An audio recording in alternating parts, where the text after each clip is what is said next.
Da sind wir wieder und wir haben diesmal die Entwickler von Tripwire Interactive zu Gast, den John Gibson, das ist der Präsident, und den David Hensley, der wird uns mal ein bisschen das Spiel zeigen. Das Spiel, damit meine ich Killing Floor 2. Welcome to the Rocket Beans show. Thank you. So can you describe what you do at Tripwire Interactive? Sure. I'm the Tripwire Interactive president, but I also do a lot of programming. So I programmed the artificial intelligence for the monsters in Killing Floor 2, and I also did a lot of the weaponry. So I make the monsters think, and I make the things you shoot the monsters with. Ah, okay. And what's your job at Tripwire? So I'm the game director, and I also I designed the gore system. We call it the meat system. And I work. Well, MEAT stands for massive evisceration and trauma. And yeah, and I also work on the art side and design. I do a little bit of everything. And I think there's an interesting story about you guys because you were modding stars, I think, in the Unreal scene, and then choose to build up the Tripwire Interactive. That's right. Got to start doing Red Orchestra. A World War II mod, Germans and Russians in World War II, and won that mod contest and took off from there. Okay, perfect. And was it important to win this mod contest to build this, or is it? Yeah, it was fairly important because we didn't have any money. Ah, okay, so we won some money in the mod contest, but we also won Unreal game engine licenses because as a mod you can't sell your game, so you can't make any money. But with the engine licenses, you can sell your game. So that really gave us our start. Okay, so you brought some alpha or beta with you from Killing Floor 2, I think. And yeah, so I guess so. Or is it the final game? It's not quite final yet, so I think it would be. It's very close to beta. So can we jump in the game right now? You've brought some PS4 version with you. Yes, absolutely. Okay, let's have a look. And what we see now is you can customize your own character. Is it right? The yeah, you want to take me to the clothes and look. Yeah, so here you can select your character. Each guy has a different voice, guy or girl, and they kind of have their own personality. And then you can also change cosmetic attachments on each guy and kind of change their skin and whatnot. And I'm going to go with Mr. Foster, who's kind of a good classic. And you also can select a class, which is basically it changes your starting loadout. So right now I'm Gunslinger. He starts with dual pistols, and he's kind of like a Wild West crazy gunslinger type guy. And you can also customize your perk. So every 5 levels you unlock a new skill, and then you kind of do your skill build before you get into the match. So for the people that never played your game, what's it like? Is it like a co-op game like Left 4 Dead or so? Or how can you describe it? Yeah, so it's a co-op survival horror game. You're fighting against genetically engineered monsters, and you fight against these waves of monsters. In between waves, you have the opportunity to scavenge for ammo and go to a trader, buy a bigger gun to fight bigger monsters. And as you progress through, you will eventually come to a boss battle. And the other thing that you do is, as Dave mentions, our perks are what we call perks or classes. As you play the game, you're persistently leveling up your character, which enables you to participate and play on the higher difficulty levels. Okay. So are this some kind of zombies, or is it your own kind of monster? Yeah, our own. We call them Zeds. Okay. They are. Some of the lower level monsters are kind of zombie-like. They're very basic. But as you progress in the game, don't die, Dave. Don't die. Oh, you're supposed to be good at this. Okay, let me. So yeah, I got trapped in a corner there a little bit. Try one more time. Okay, but right now you play completely alone. There are no bots or something. Right, he's just completely alone. Is it a possibility to choose to play with bots, or is it only play alone or in multiplayer? It's play alone or in multiplayer. Okay. Yeah. But the Zeds, the higher level Zeds, are very intelligent, and as you get on the higher difficulties in particular, for instance, they can tell if you're aiming at them and they'll dive out of the way. So there are some very basic zombie-like enemies, but there's some very challenging, sci-fi, horror, crazy enemies that you have to fight. Okay. Which we'll see if Dave stays alive this time. I heard some metal. I'm going to go with shotguns this time. Maybe that'll give me a better chance to survive. Shotgun is always good choice.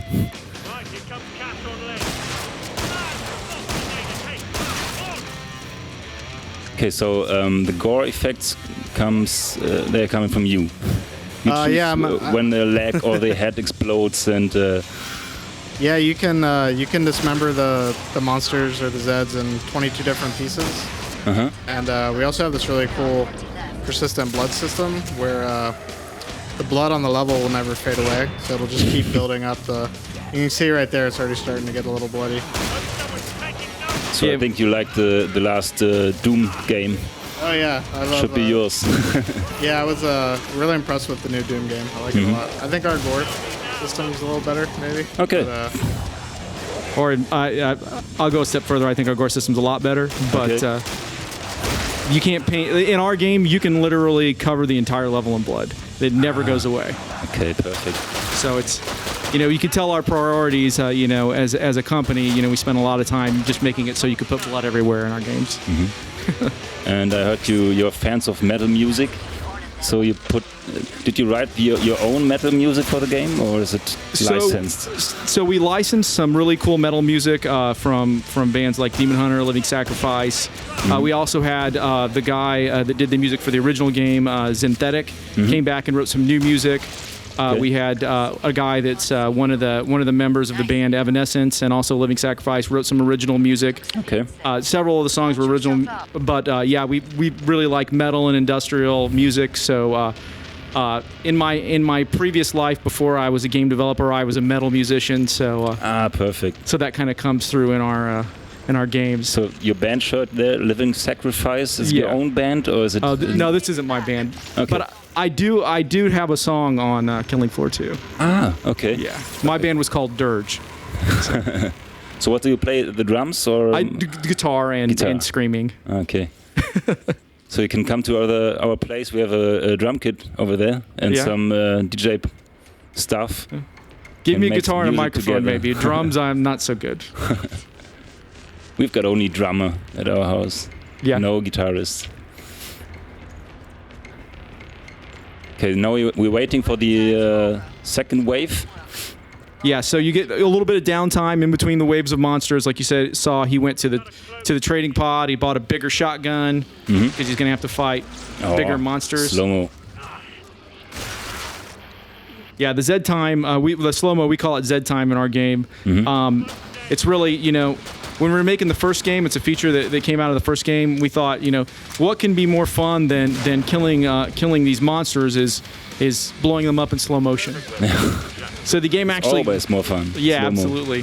So the game actually looks for you. You don't choose when it happens. The game looks for you to be doing something that it thinks is going to look really cool when you do it. So if you get a headshot up close, or you blow up several monsters with a grenade, like he just shot a couple of monsters up close, and it puts in slow motion just for a little bit of time. It's fun to do, and it actually can save you at times. When that kicks in and you're able to pick off some headshots very precisely while the monsters are moving in slow motion. And are there melee characters only? Some guys with a samurai sword or something? Yeah, we have a perk called Berserker, and he's primarily about melee. So he does have a katana, like a samurai sword he can use. He's got an axe, or I guess it's not an axe, it's a shovel, right? A crovel. It's like a entrenching tool mixed with a crowbar. But he also has some really kind of crazy, what we would call like post-apocalyptic weapons. He has a sledgehammer shotgun that he can just hit monsters with as a sledgehammer, but with its alternate fire, when he hits the monsters with it, it actually puts off a shotgun blast at the same time when he hits them. Okay. And Dave, your face has been eaten again. Made a little farther that time, but still got wiped out, unfortunately. Okay. So how often can you upgrade your own weapon? Will there be a triple shotgun or quad shotgun, or is it more like an choose another weapon? You choose another weapon, yeah. Choose another weapon, okay. So for the shotgun class, you start out with the pump action shotgun, then a double barrel, then like the Benelli M4 semi-automatic, okay. and then all the way up to the AA-12 fully automatic shotgun, which is just mass chaos. Okay. And in multiplayer, there are some classes, and is it important to have all the classes in one match, or do they add to each other, or is it? Can you choose freely? You can choose however you want, but you'll have a better chance of surviving if you have at least one medic on your team. You can heal players from a distance, and he has a really cool healing grenade that'll heal players, but it'll poison the Zeds. And then you want a support role to weld doors and help barricade, and then some heavy hitters like Demo to take out the big guys. Okay. Yeah, and especially with the big guys, they're going to be more vulnerable to and resistant to certain types of weapons. So, for example, the Flesh Pound, which is a giant guy with grindy drills on his arms, he's very vulnerable to explosives. So having a demolition class is a good idea so that you can take him out. There's another big monster called the Scrake with a chainsaw for an arm, and he's very resistant to bullets. He's very resistant to explosives and very susceptible to bullets. So you want guys that can shoot lots of bullets at him. Really, it's good to have a good mix. Okay. But if you're really good, you can roll with, certain classes. So now you've got a flamethrower, or what is it? Perfect. This weapon's called the Cock and Burn. It's kind of a makeshift flamethrower made out of like cocking canisters. We're also in a different map. This map's called Burning Paris, and it's set in overrun post-apocalyptic Paris. And how much people work at Tripwire? How much people do you need to build some game like this? We've got about 50 people. So 50 people. Yeah. Okay. It takes a lot of people to make a game these days.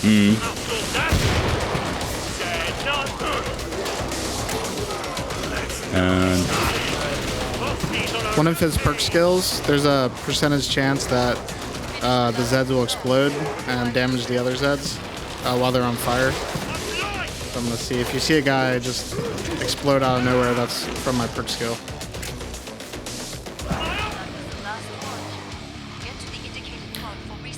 yeah. And the waves, they grow with every player. So yeah, absolutely. 6 players, there are 6 times more enemies in the place. Yeah, you'll have a lot more monsters to fight. 6 players.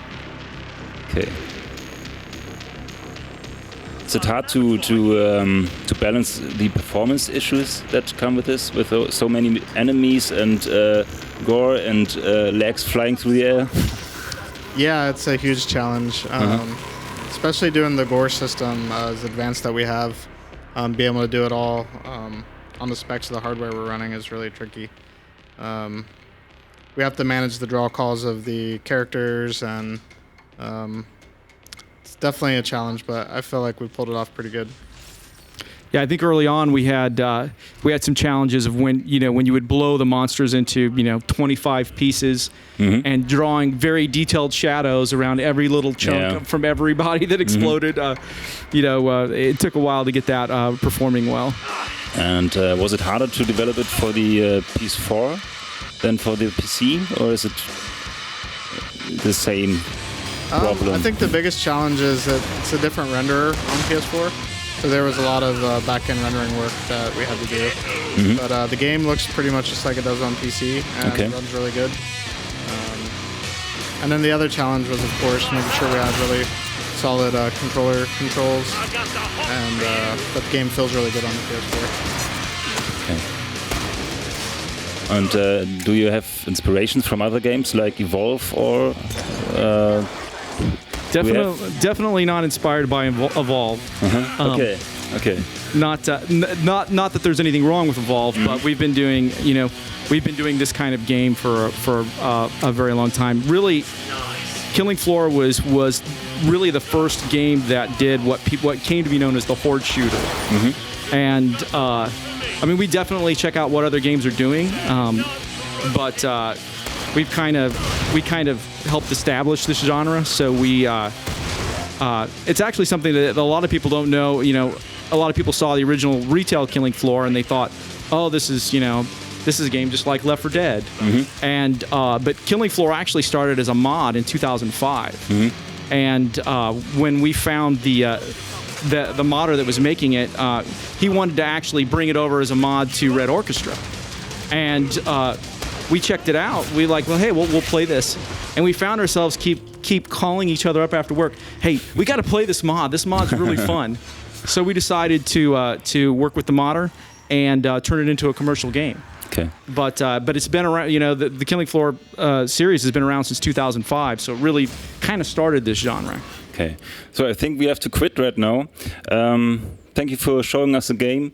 And when will it come out for PS4 and PS4? November 18th. November 18th. Okay. Then thank you for coming. And do you went to another place on the Gamescom today, or is it going back and showing the game to more press? Okay. So exciting times. Okay, thank you and goodbye. Das waren die Leute von Tripwire Interactive. Ich fand es sehr interessant. Ich kannte es vorher noch nicht, muss ich zugeben, das Spiel, also den Vorgänger. Aber bestimmt nett im Multiplayer und vielleicht haben wir mit unserer neuen Ranked Arena die Möglichkeit, das bald mal zusammen zu zocken im Koop. Ich freue mich drauf und weiter geht's mit irgendwas nach diesem Bumper.